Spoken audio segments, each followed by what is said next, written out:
I want to start with a quick disclaimer.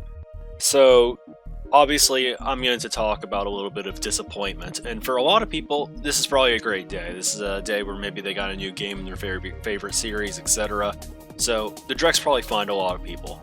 But I'm mainly a Mario Kart channel, so please consider my audience and why me and the people who watch my videos for the most part may be feeling a little bit this way also. So I'm just going to talk about the Nintendo Direct today, some thoughts from it, etc.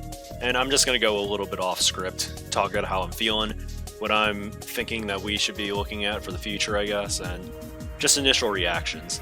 So, Mario Kart 9 was not announced today. Now, this really shouldn't come as a gigantic surprise for everybody. We kind of expected this. We really didn't expect it to be coming anytime soon anyway. But the Direct announcement kind of changed everything because it was the first Direct, or first major Direct in about 16 months. And it felt that if there was any time that an MK9 announcement would be coming at any point within like the next year or so, it would have been now. So there's a little bit of disappointment because not necessarily we were expecting it, but because this felt like the opportunity where it could have been a feasible thing that could have happened. But it didn't happen, so let's again talk about, I guess, where we go from here. So I think the thing that really kind of stings, I guess, is that the final announcement was Splatoon. And that's nothing against Splatoon as a game personally, but more so just the fact that it's a multiplayer Switch game developed by Nintendo EAD. That's obviously going to be the priority, it seems. So it means that a lot of the focus from them is likely on developing Splatoon. And for the Mario Kart community, this hurts a little bit because, you know, since MK8 came out in 2014, we've now had 3 Splatoon games since the original came out. And I want to emphasize really quickly, you should be happy for the Splatoon players. Like, they're a dedicated group. Obviously, we'd be having a blast if we got 3 games in such a short period as well. And it's not their issue that we haven't got a new game announcement in about 7 years. So please don't talk badly to those people. It doesn't really matter. Obviously, it kind of feels like they're getting in the way in a sense of us getting what we want, but it's likely not that.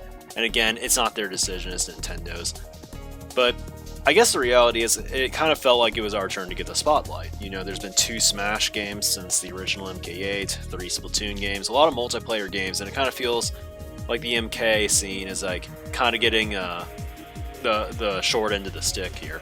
Because we've been waiting for many years now, since the earlier Wii U era, for a truly new game in the series that was like a mainline entry, but we really haven't got it yet. And it can be frustrating because we are not used to these kind of gaps before, and when you see all these other games that, you know, are pretty prominent in Nintendo communities getting what they want, it can be unfortunate to be the one that doesn't get it at all. And you know, it's been well established that at this point that Nintendo's kind of been screwing us over, as in the people who really want new content. We've had the same tracks for many years now. Obviously we got Deluxe, that was kind of a nice little thing, but it was probably not the ideal timeline that we wanted. While we appreciate Deluxe, obviously you kind of want a new game to begin with. And of course there's games like Mario Kart Tour, which on their own are completely fine, but I think a lot of people are probably wanting more than just a gacha game on the phone and stuff. They want to hold a controller in their hand. They want a new experience that they quite frankly haven't had in a large fraction of their lifetimes. And I get the feeling that with Mario Kart that they just don't have an idea to one-up anti-gravity. It's really hard to think of more innovation than that. They kind of decide that you can drive anywhere, so how are you supposed to follow that up? You know, for a while they've liked to have new features in their games. Double Dash had the 2 characters, MKDS had a bunch of new features, MK Wii had the tricks and bikes, 7 gliding underwater, 8 anti-gravity. But I don't know exactly where you go from there, and I'm wondering if that may be like the issue at hand here. But if you look at what we saw today, is we get Splatoon 3. There's now 2 Splatoon games on the same console. And we may be asking, like, how can Mario Kart have 2 games on the same console? It's never happened before. But now we have a game that we didn't think was going to get 2 on the same console, and it does have 2 on the same console. And the first Splatoon game on the Switch wasn't even a port to, like, what we've been dealt. So, if there's any thinking that there can't be a second MK game on the Switch, I don't understand the logic behind that, especially given that Deluxe was just a Wii U game that got ported over. Splatoon 2, though, didn't need a new gimmick to justify its existence when it came out.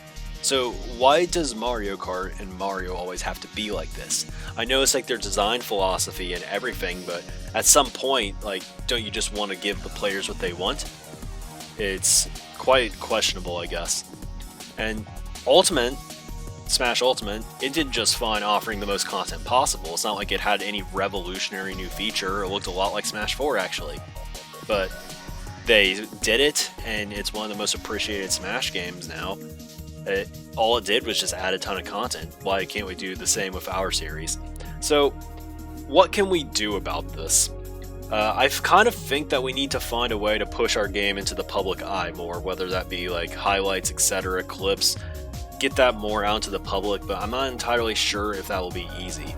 But you could always like wonder about like tweets and stuff, being active on Twitter, developing like some kind of plan or something. I'm not saying that like we need to have like a mob and like try to force like a trend or something, or like having a hashtag or something, but like I don't know, like some kind of hashtag may actually be somewhat useful. I don't know if like we want to actually I don't know, I don't think we actually want to like try to like start a movement or anything, because it'd kind of be ridiculous. A lot of people would just look at us as entitled brats and stuff, and you don't really want that.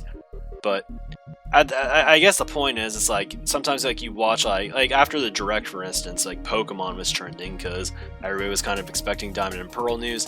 Didn't happen. It's probably gonna happen next week. Let's be real here. But the reaction to not getting that news, like there's so many people that are talking about it, and at some point it makes it like kind of awkward when it doesn't happen when so many people are requesting it. So you wonder, what if it was like that for MK? And I think this really just comes with like making more people want to talk about it in the public eye. So I think it would be great if we could like have more people like wanting to talk about MK, whether it be on social media, etc. But we'll have to just figure out a way to make it more active. One thing that I've thought about, I guess, is using the MKC account for more than just like announcements of our stuff, but just like having polls and stuff about like which characters you prefer, what are your favorite cards, etc. What do you want to come back in the next game, which track's better, etc. And have like people like retweet this stuff, so like it just kind of appears, because you know, like even like the casual audience will be like, oh yeah, like I'm super opinionated on which track is better than this one. And that's like a way that you can start to engage with people that are just not really wanting to like have a competitive experience, but are still like Mario Kart enthusiasts. Like there's a lot of people I think on Reddit who are like that, probably a lot of people on Twitter also that just aren't in the scene, but like don't really feel like they have a reason to, but still are like they could still be on the same page as us, wanting to have a new game in the series. So yeah, I think there's a lot of casual fans that are kind of on our side, so just kind of a way to kind of like unite it all would maybe be helpful for us. Now, you know, Smash feels like a feature in almost every Direct at this point, and a lot of it I think is the culture, or like the Nintendo culture. You know, Smash players are almost annoying about it, because like whenever they aren't in a Direct, like they always seem to complain and stuff, and people like find them to be like super entitled and crap, but like Nintendo knows Smash is popular for their Directs. Now, I don't want to be like obnoxious or anything, but like there's a lot of hype and discussion for it, and it kind of goes with Pokemon as well. When the hype and popularity is that high, it becomes really hard to ignore, I believe. Now, it's possible that there are Nintendrones, or people who will always just defend Nintendo, whatever.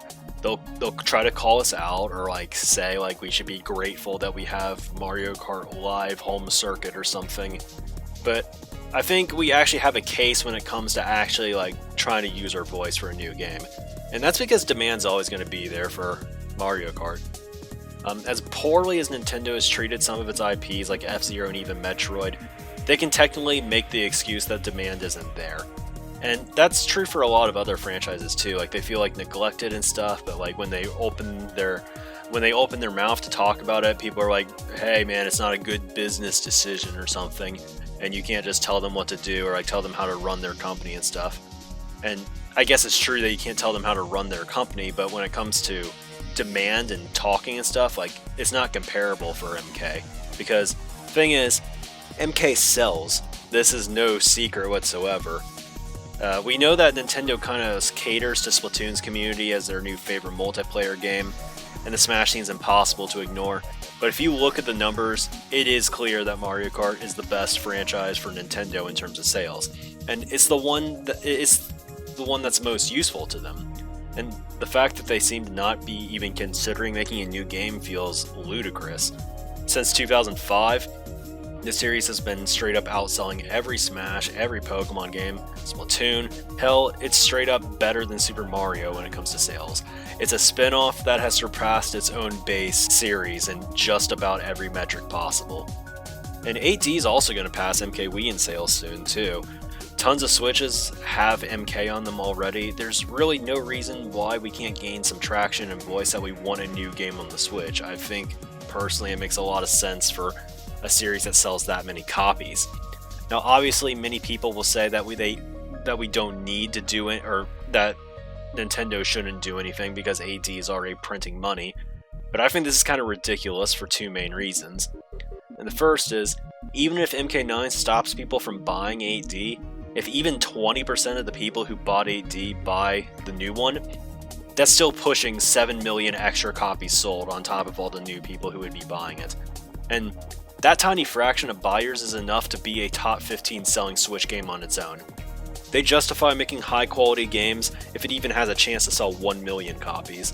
Like, I'm pretty sure Luigi's Mansion 3, for instance, probably got like 1 million or 2 million sales and stuff, which is easily going to be less than, and I'm sorry if it's inaccurate, but I'm sure that there's like plenty of Switch games that they put a lot of effort into making that's going to sell way less than 7 million copies. And it's going to be more than that, and we're still not even considering the Wii U owners who had MK8 and probably skipped 8D, who may want to dip their foot in the water because of a new one finally. Actually, I'm going to look up really quickly the best-selling Switch games, because I want to see if I was actually right. Okay, yeah, Luigi's Mansion had 9 million, so don't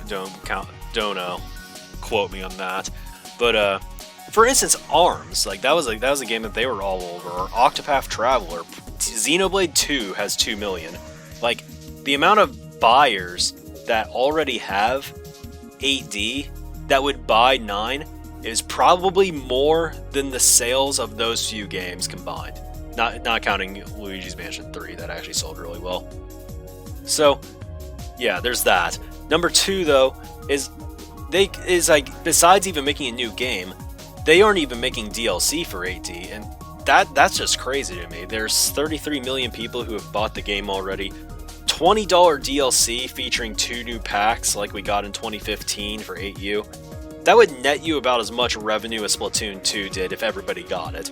Now, I know not everybody's going to buy it that has 8D, but the point is they literally have free money just growing if they did this, and you know, Splatoon had major sales numbers, so the fact that they could actually just get that much more if they added 16 tracks is actually kind of insane.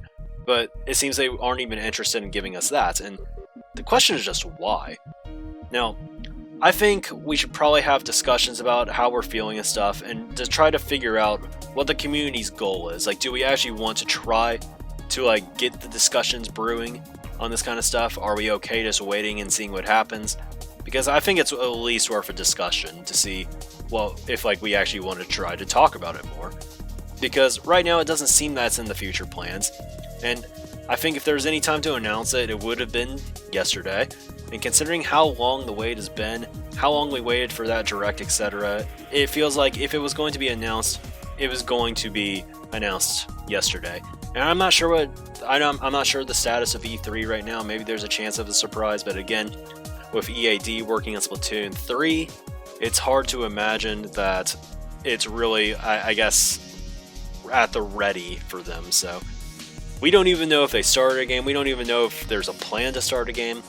But maybe we need to consider, at least on our end, how to fix this issue of getting no game in so long if we actually want something to come up of it.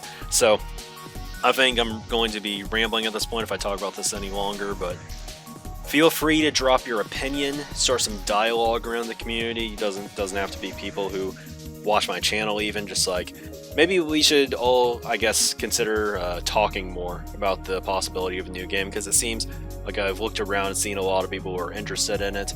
I think it could be an amazing thing for the community. You know, a lot of people have a Switch already. It may even be, I guess, a future golden age of the community, because a bunch of people will be wanting to come in, and we also will possibly be retaining the largest we've really ever seen it to date. So yeah, give your thoughts and comments. We'll see you next time. Don't know what I'm going to do for the next video, but just wanted to get this one recorded and get some thoughts out. So appreciate you for taking the time to listen, and we'll see you in an actual review the next video later.